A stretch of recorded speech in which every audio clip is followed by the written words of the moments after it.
Welcome back to, let's call it GM 5 Minutes. I don't know what we're going to call this series. Don't forget, let me know down in the chat below if you have any ideas.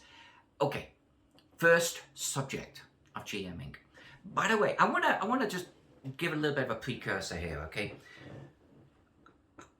I'm a pretty good GM.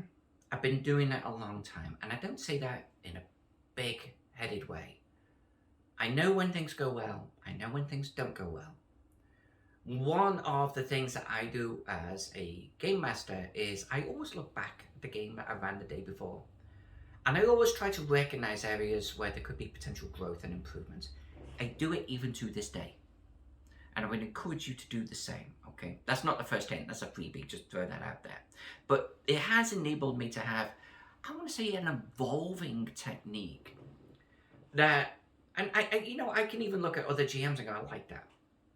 I'm going to try doing that. By the way, not accents. I'm terrible at accents. I don't even try.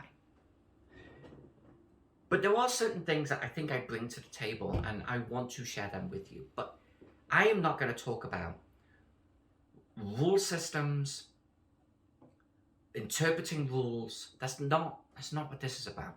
This is about, in your chosen game, whatever it is, because if you have fun, that's all that matters. I'm not even going to talk about the way you run a game from a Monty Hall perspective or a dungeon crawl perspective, or something like maybe players like getting offed all of the time because you're playing Call of Cthulhu and you just want to see how fast you can kill everyone. If your group and you are having fun with whatever it is, beautiful, just beautiful. I'm not going to talk about any of that. I'm going to talk about when maybe you're not sure about how to handle something, or running a more exciting game at the table, or even problematic players, or just general questions of group dynamics. I'm going to talk about those, and I'm not going to say that I'm right. I'm going to say that it is a perspective that I would just like you to onboard and consider it. That's all I'm going to do. So, the topic of today, I'm not sure many talk about this, but I think it's one of the most fundamental ones. And this is, as a game master, you're there at the end of the table. I don't care how many years you've been running. I don't care what system you're running. I don't even care about your players right now. They're certainly important. I want to talk about you. You need to have excitement about your own game. That's rule number 1 from the Faden Files. Have excitement and energy about your own game. Because if you don't, how can you expect your players to? It is a fundamental rule that I think is missed a lot. Like a lot. I've been to conventions as a player and the GM has looked bored. In my own personal group, I have been a player and a new GM has got to the end of the table and he has looked bored with his own game. Sacrilege. Sacrilege. Because if you're bored, that is going to leach from you into the table. Let me give you an example.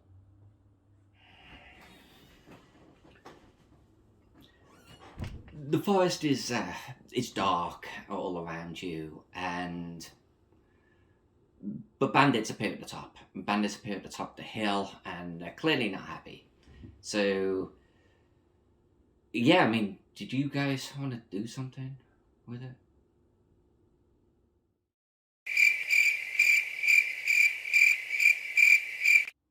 Okay, you see what they did wrong there? She was like just not interested in her own game, right? I'm not talking about how she's reading from the book. I'm talking about she looked tired, she looked asleep, she looked disinterested. And ultimately, at the end of the day, if she's disinterested, the group's going to be disinterested. It's harder for them to engage, right? Have passion. You don't have to do accents. You don't have to be the best actor in the world. You don't even need to know the rules that well.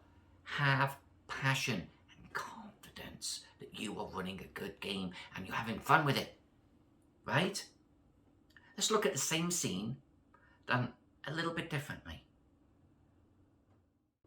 You know that being here is not a good idea. You start to think about what the wizard said back in town, where she was like, this is not a good shortcut. And as if to answer those very thoughts that you're having right now, you hear a crack of a twig atop the hill, and you see the shadows of who you assume to be bandits. This cannot be good. Alright guys, you know the drill. Initiative up. Okay, you see the difference here? You see the difference here? It's like there's someone who's having fun. There's someone who is happy to be at the end of the table, happy to be running the game, wants to give the energy into the table. It's going to be infectious. I guarantee it. So that's the first thing, is every time as a GM, remind yourself, every session, again, I don't care how long you've been doing it, remind yourself, you're there to have fun. Your fun is going to bleed into the table. Enable it. Let it flow through you like the dark side. You get the idea. So that's the first rule. Have fun, be energetic, have energy, be interested in your own game, and let that energy bleed into the table. Let me know what you think. Got any more hints and tips? Tell me down in the chat below. You know the score. Ring that bell. Subscribe. Like the video. And check out my Patreon. Patreon.com/Alyssa. Would love to see you over there. Price of a cup of coffee buys my undying love. Until then, keep rolling those dice. And I'll see you